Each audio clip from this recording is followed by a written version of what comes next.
অপু বিশ্বাসকে সম্প্রতি প্রশ্ন করা হয় শাকিব খানের সঙ্গে পুনরায় সংসার করার ইচ্ছে আছে কিনা। জবাবে অপু বিশ্বাস জানান, বর্তমানে এ বিষয়টি নিয়ে তারা কেউই খুব সিরিয়াসভাবে ভাবছেন না। তবে তাদের সন্তান আব্রাহাম খান জয় যেহেতু বড় হচ্ছে, ভবিষ্যতে তার কথা ভেবেই সিদ্ধান্ত নিতে হতে পারে। তিনি বলেন, জয়ের ভবিষ্যতের কথা চিন্তা করে যদি কখনো মনে হয় এক হওয়া উচিত, তাহলে সেটাও অসম্ভব নয়। তবে আমরা এখন যেভাবে আছি ভালো আছি, এভাবেও চলতে পারে। অপু বিশ্বাস আরও জানান, শাকিব খান এখনো জয়ের বাবা হিসেবে সব দায়িত্ব পালন করছেন।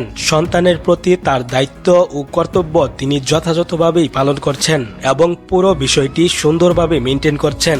আরও একটি প্রশ্নে তিনি কি চান শাকিব আবার বিয়ে করুক, এ প্রসঙ্গে অপু বিশ্বাস বলেন, আমার চাওয়া না চাওয়ায় কিছু আসে যায় না। শাকিবের জীবন সে যেভাবে ভালো মনে করবে সেভাবেই চলবে। তবে একজন বাবা হিসেবে সন্তানের বিষয়টি অবশ্যই গুরুত্ব দেওয়া উচিত বলে আমি মনে করি। সব মিলিয়ে অপু বিশ্বাসের বক্তব্যে স্পষ্ট ইঙ্গিত পাওয়া যায় যে সন্তানের ভবিষ্যৎই তাদের যে কোনো সিদ্ধান্তের মূল বিবেচ্য বিষয়।